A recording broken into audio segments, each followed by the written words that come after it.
ओम अज्ञानतिमिरान्धस्य ज्ञानाञ्जनशलाकाय चक्षुरुन्मिलितं येन तस्मै श्रीगुरवे नमः। नमो विष्णुपादाय कृष्णपृष्ठाय भूतले श्रीमते भक्तिवेदान्तस्वामिनीति नामिने नमस्ते सरस्वती देवी गौरवाणी प्रचारिणे निर्विशेष शून्यवादी पाश्चात्यदेशतारिणे वंशाकल्पतरुभ्यश्च कृपा सिन्धुएव च पतितानां पावनेभ्यो वैष्णवेभ्यो नमो नमः।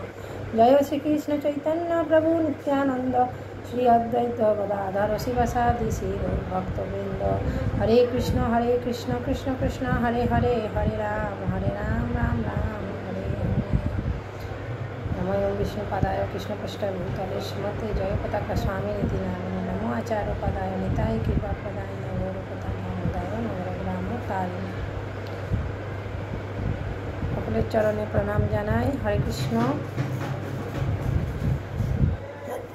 সবাই ভালো আছেন তো? আজকে ছিল প্রভুপাদের আবির্ভাব তিথি, বিশেষ একটা দিন। আজকে এই দিন আমাদের যে সম্প্রদায় আছে গৌড়ীয় বৈষ্ণব সম্প্রদায়, সেই সম্প্রদায় খুব সবথেকে উল্লেখযোগ্য অবিস্মরণীয় দিন।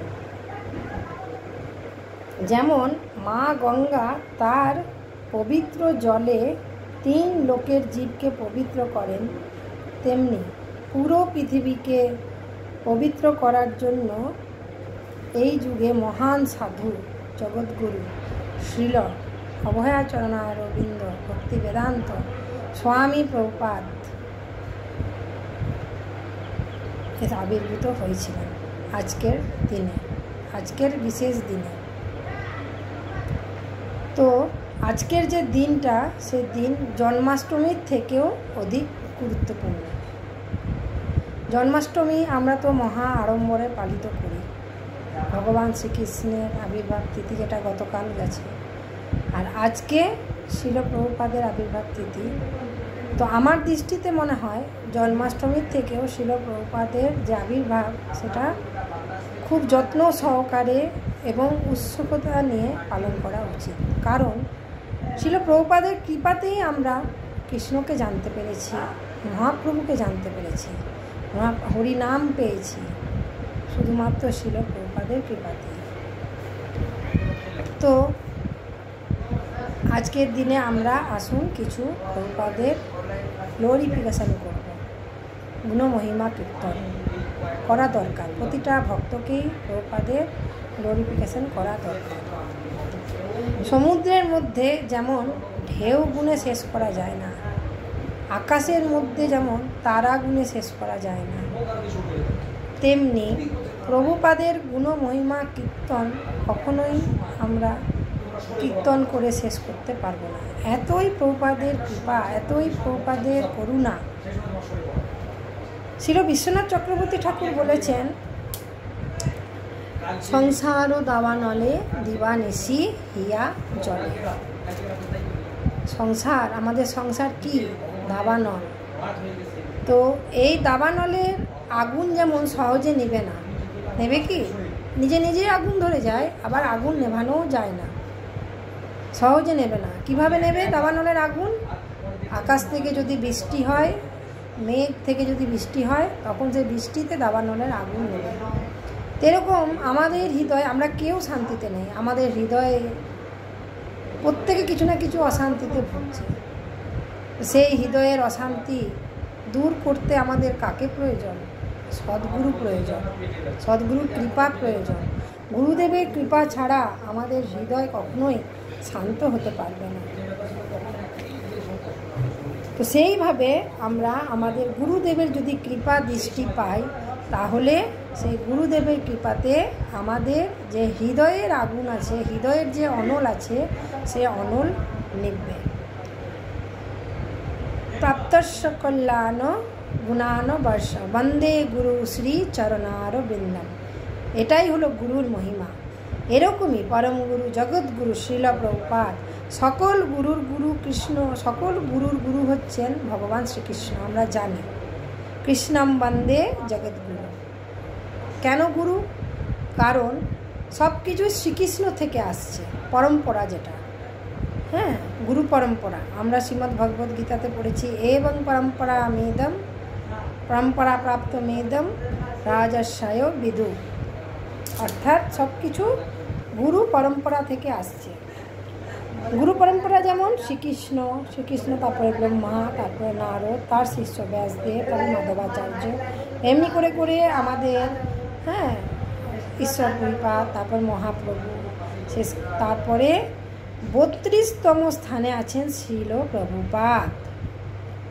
সুতরাং গুরু হচ্ছেন তিনি যিনি ভগবানের সাথে সম্পর্কিত, কৃষ্ণের সাথে সম্পর্কিত, যার কৃষ্ণের সাথে কানেকশন আছে, তিনি হচ্ছেন সদ্গুরু। সকালে নেহ মহতা যোগনষ্টা পরন্তপ। কেন?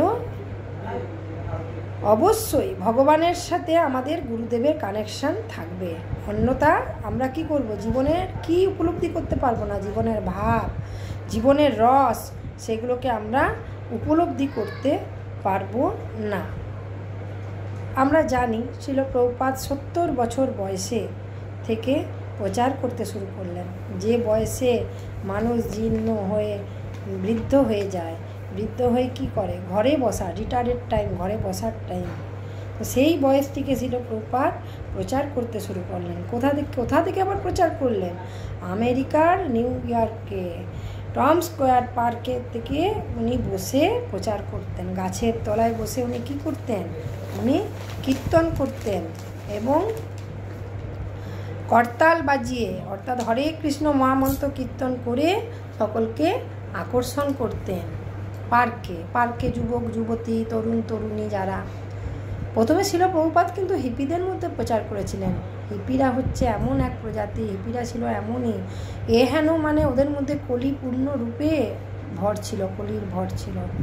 তো সেই হিপিদেরকে প্রভুপাদ হ্যাপি করেছেন। প্রভুপাদের পবিত্র হাতের করতালের ধ্বনি, পবিত্র গলার মধুর কীর্তনের দ্বারা আকৃষ্ট হয়ে সকলেই পবিত্র হতে লাগলেন এবং হরিনামে মত্ত হতে লাগলেন। যখন সেই আমেরিকা যুক্তরাষ্ট্রের সরকার যখন দেখলো যে এই হিপিদেরকে প্রভুপাদ ভক্ত করে দিয়েছে, মানুষ করে দিয়েছে, তখন উনি নিজেই বললেন যে প্রভুপাদকে ডেকে, যে আপনি এই পুরো আমেরিকাকে আপনি পবিত্র করুন, আপনি পারলে এদেরকে ভক্ত তৈরি করুন। এইভাবে প্রভুপাদ প্রচার বাড়তে লাগলো, বৃদ্ধি হতে লাগলো। 70 থেকে 80 বছর বয়স পর্যন্ত প্রভুপাদ সারা পৃথিবীতে 10 বার বিচরণ করেছিলেন ও 100টির বেশি মন্দির স্থাপন করেছিলেন। অনেক রাত তিনি জাগতেন, রাত্রে কেবলমাত্র 2 ঘন্টা ঘুমোতেন প্রভুপাদ। এই যে আমরা ভাগবত গীতা, চৈতন্য চরিতামৃত এগুলো পড়ছি, এগুলো সংস্কৃত থেকে ইংরেজিতে অনুবাদ ছিল প্রভুপাদ করেছেন। সারা রাত ধরে বসে বসে জেগে জেগে প্রভুপাদ করেছেন। যেভাবে, যে মুডে, যে ভাবনায় প্রভুপাদের কৃষ্ণ ভাবনামৃত আন্দোলন পরোপকার করে চলেছে এই পৃথিবীতে, সেই তুলনায় অন্য কোনো কার্য নেই। এই দেশ, মানব সমাজ শ্রীল প্রভুপাদের কাছে চিরঋণী হয়ে থাকবে, যিনি আমাদেরকে কি করেছেন? শুদ্ধ কৃষ্ণ ভক্তি প্রদান করেছেন এবং কৃষ্ণ ভক্তির তত্ত্ব প্রদান করেছেন। ভাগবতের গূঢ় রহস্য, ভাগবতের মূল্যায়ন প্রভুপাদ করেছেন, যেটা আমাদের কাছে অত্যন্ত অদ্ভুত।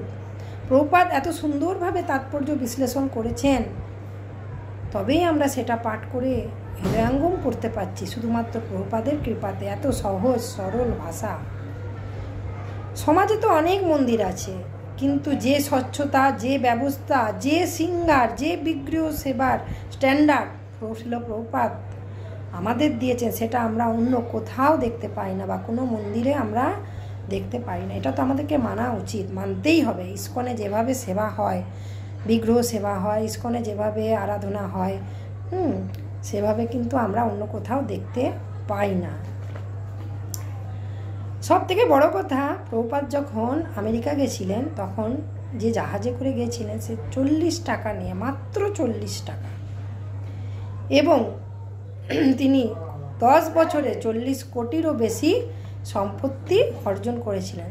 সে সম্পত্তি তিনি কিন্তু নিজের পরিবারের বা নিজের কোনো কাজে লাগাননি একটা টাকাও। তিনি সেটাতে কি করেছেন, যেখানে হরে কৃষ্ণ মন্দির তৈরি করেছেন মানব সমাজের কল্যাণের জন্য, সেই অর্থ তিনি বিতরণ করেছেন। প্রভুপাদ বলেছেন, যেখানে হরে কৃষ্ণ মন্দির থাকবে সেখানে 10 কিলোমিটার দূরত্বের মধ্যে যেন কেউ অভুক্ত না থাকে।